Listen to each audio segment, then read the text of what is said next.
You know, in today's modern landscape, we have practically almost everything we could ever ask for in the video game space, especially in this industry. Amazing AA and indie games coming down the pipe consistently. Tons of new games to try out, test, and play, and practically every other major publisher and developer doing everything they can to grab your attention so that way you can play their video games. If all you care about is gaming, you are literally living in the best spot right now for gaming overall.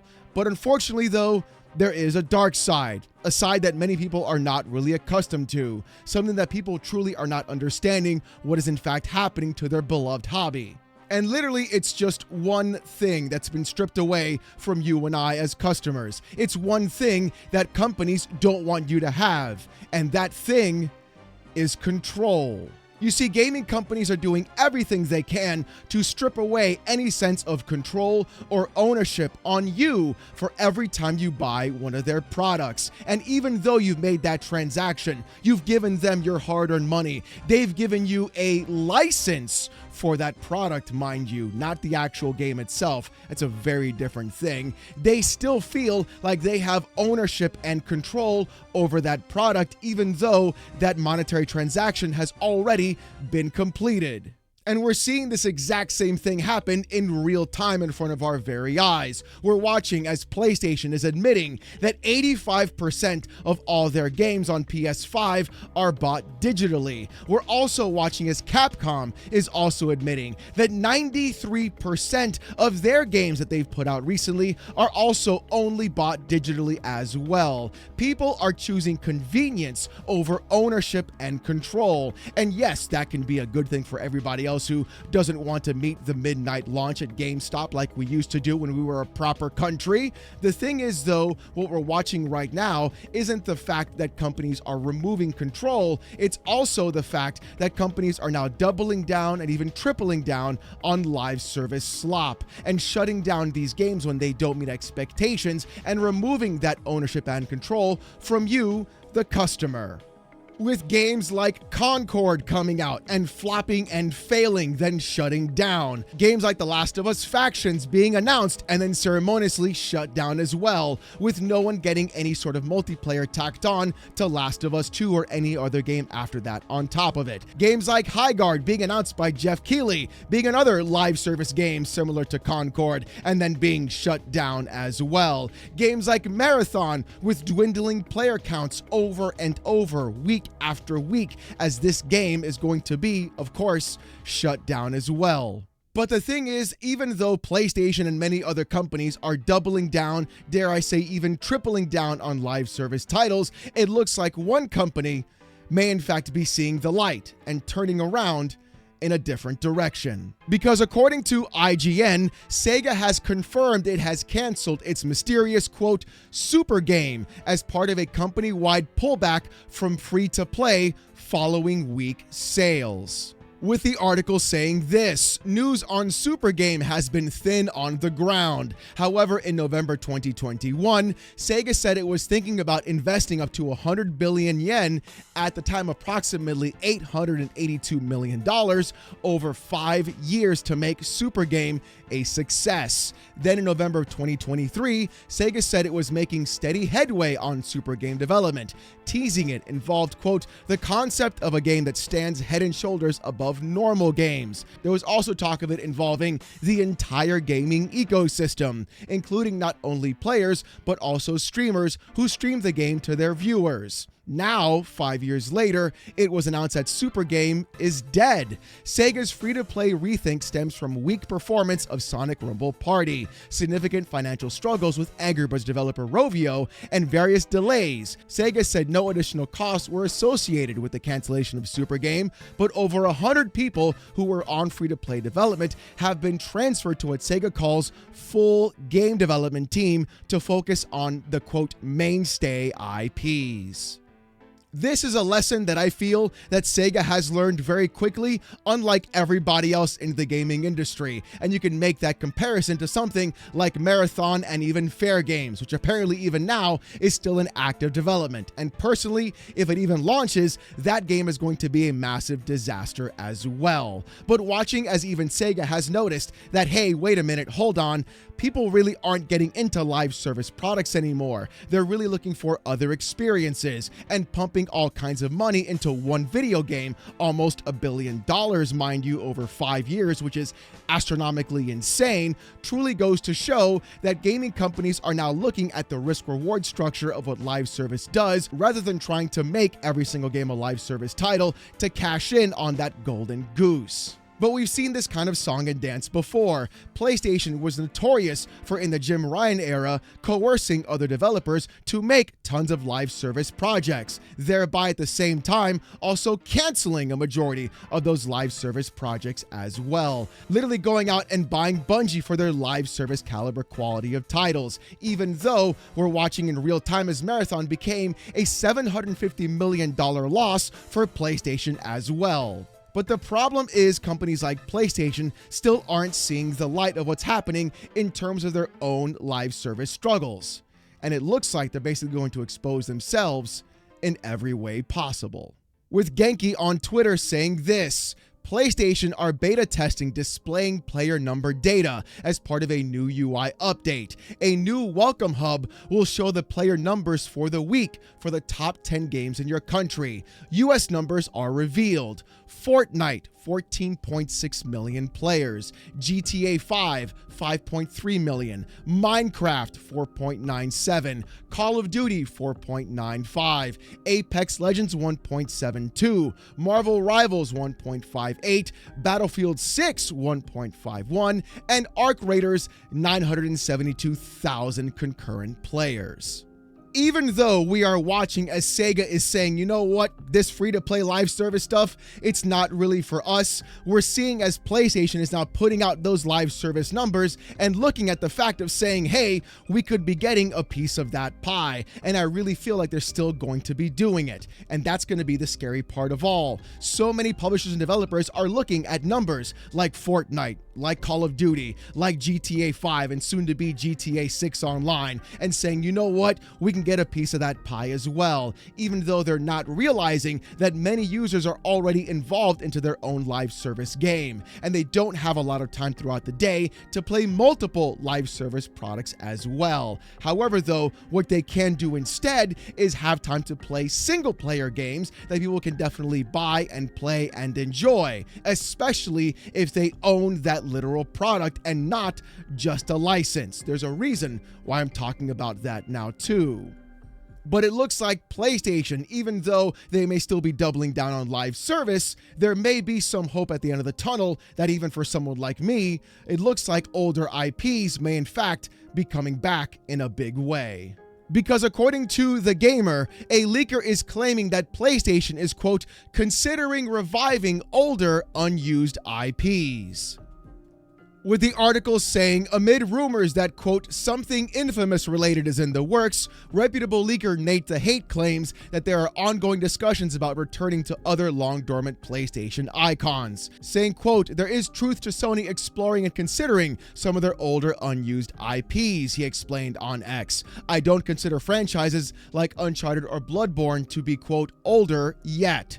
Nate could not corroborate the infamous report making the rounds this weekend, but he did shut down claims that a state of play would be taking place on May 24th, given that it's a Sunday. I don't have an exact date yet, he said.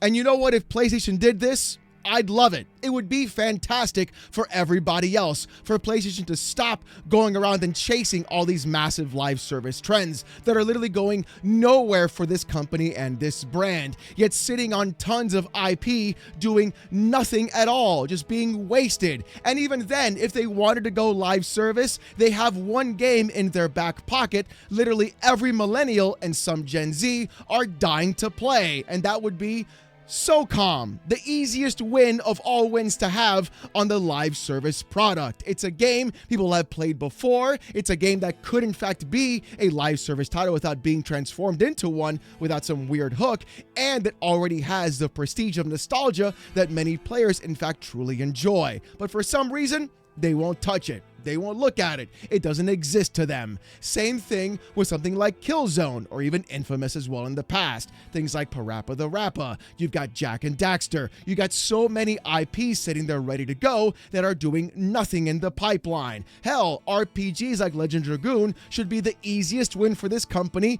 overall, especially with the success of FF7 Rebirth and even Expedition 33. But hey, I digress, as they continue to pull through and push into more live service titles. And personally, I don't think it's going to stop anytime soon. I really feel like what they might in fact do is license out those other IPs that they have in their back catalog to other second-party studios to make those games instead. And sure, that would be a great thing, but I think PlayStation's push into live service is also a massive problem, because even their major AAA IPs are getting the shaft. With Push Square saying this, "It looks like we got sucker punched. Ghost of Yotei fans are gutted after support has ended for free co-op modes." That's right, even on PlayStation's own AAA IP that everybody was talking about for the past year, we are now seeing that their online co-op mode is being sunsetted, no longer updated, and basically just done, completely and totally cooked. Even on their blog, how they're changing the multiplayer endgame modes and adding all new kinds of content. At the very end, on the smallest blurb possible, in the very bottom of that actual blog update, it in fact reads this: "A Ghost's Tale concluded. The raid update was our last major planned update for Legends. It finishes the story of the Yotei 6 in that mode. We've loved to see players playing it. Continue to play it and enjoy it. It's been great." And that little sentiment right at the end of that blog post is exactly why I'm making this video today. We don't know if they're going to just be shutting down the multiplayer servers of the actual Yotei online multiplayer game. Are they going to add bots to it so you can continually play it all the time? Are they just going to stop working on it altogether? Clearly, something is in fact not going well with PlayStation and so many other companies and their live service titles. And this push of having games that you purchase or modes that are active in a video game no longer being accessible is a massive problem overall. Like I said before, the fact that you don't even own the games that you're buying now, which you're just buying a license for, is a massive issue overall. On PC, sure, I can pirate the game, I can find private servers, I can do everything I possibly can on my end to keep that game alive and active, but sometimes it gets to be too much for the typical user, or it may go into other places where things get into really sticky situations where lawsuits are in fact filed by other companies and those private servers are in fact shut down or no longer supported. Seeing as how even Sega realized what was actually happening and began pulling away, watching this new rumor of PlayStation even saying, you know what, we're going to go back to our old games and figure out some IPs there, is also a good thing. But the problem is, it's not about whether or not this change is going to be about single player. That's a great thing. Getting more single player games is fantastic because we are inundated with multiplayer online live service titles consistently. The big problem is, though, we don't own anything at all. And that's where Stop Killing Games comes in. Wario64 on Twitter says this: LEGO 2K Drive will delist on May 19th, 2026. Note, all multiplayer servers for LEGO 2K Drive will be shut down as of 5/31/2027. After that time, all game functions requiring online servers will no longer function, and posting a link to the actual Steam page for the game. And this is why I bring up PlayStation's live service failures and Ghost of Yotei no longer getting any updates for their multiplayer side. This is why I bring up Sega leaving their super secret super game and not doing that either and going back to their other main IPs. This is why I bring up PlayStation possibly giving their older IPs to other developers as well. What we're watching in real time are companies looking at a graph and saying, you know what? It's costing us more money than we're making. Just shut the fucking thing down. And what's even even crazier is, look at LEGO 2K sales right now. It's still at $20, even though it's going to be unlisted, and even then, no longer being active after 2027. How fucked up is that? They still want to make all the money of you buying the license for the game in your Steam library, yet play the game for about a year and then shut the game off, not giving you a refund, not allowing an offline mode, not adding a bot section, or anything along that way to let you keep playing the game after you've actually purchased it. And this is where things like Stop Killing Games finally come into the fold, actually provide you with proper ownership, and clearly is the exact same thing that everybody should in fact be behind. But it looks like the gaming industry still can't catch a win. If you don't remember, it happened actually last week. The ESA made a massive letter to talk about what Stop Killing Games would be doing to the actual industry, and inside of it were nothing more than just a bunch of lies and gaslighting literally across the entire page. In fact, it got even so bad that it caught mainstream news. But it turns out that even with all the gaslighting the ESA was actually doing, it got them nowhere. According to Moritz Katzner on Twitter saying this, huge success. The California Assembly Appropriations Committee just voted yes to move the bill to the Assembly floor. The ESA gaslighting failed. Huge thanks to Chris Ward of the California Assembly and his team. Next, the floor vote. We'll need all of you once more again. ESA, get good. With Pavel Zelasic saying this, we tore apart the ESA lobbying paper attacking the Stop Killing Games, Protect Our Games Act. And yes, we even made an entire video dedicated solely to dismantling it. Clown emoji. This could not have been a bigger win that we're seeing right now in this space. Watching as other companies like PlayStation and even Sega look back and rethink their live service strategies, but still seeing how so many other companies are delisting video games and no longer giving you access to the games that you in fact purchase. The gaming industry itself, with the ESA trying to gaslight you as a customer and consumer, telling you how it's going to be a bad thing that you own video games or that games that were online have an actual offline mode. Imagine if SKG actually had AB 1921 passed even right now, before all the shutdowns of what's been happening with PlayStation and their live service titles. Even if the game is good, even if the game is bad, it should be available to play, especially for the people that in fact purchased that product. And this is why you can clearly see so many other companies now second guessing and looking back and saying, hold on, wait a minute, maybe live service is in fact not the way to go. Maybe just providing a simple product that the customer can purchase, that they can keep on their end, that they have ownership of, is the actual proper way of doing things. And that would be a huge win overall. Not selling licenses, but actually selling the game itself, even if it is in a digital format. And PlayStation hasn't been the best about that either, especially with their temporary to permanent licensing happening with their online DRM checks for 14 days.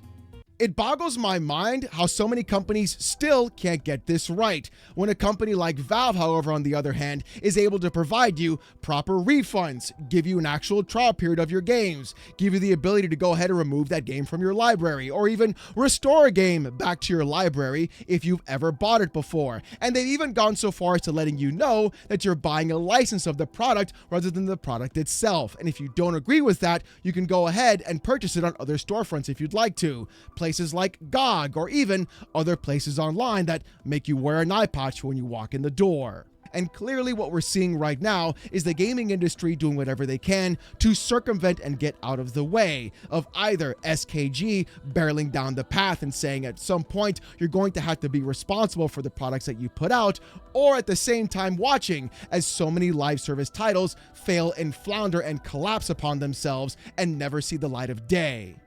I would love nothing better than for a company like Valve to get behind something like SKG and their initiative. It would be a massive win for the movement entirely and provide a new precedent for the gaming industry. Seeing as how the Steam Machine is going to be coming out as well, and Valve is selling you licenses on Steam and not actual ownership, it would be a huge boon overall for people to say, I literally own this video game. And with the industry moving to an all-digital platform, Steam being the forefront of the one who started the entire thing, it would be great to watch them take the lead and push this through and provide people the actual context needed of proper ownership in their digital libraries as well. Money that people feel that they've invested into a brand and ecosystem, as if they have ownership in these products, while every other company is going around trying to remove that ownership from you as well. It's an incredibly scummy tactic and really something that shouldn't be applauded or even let go at all.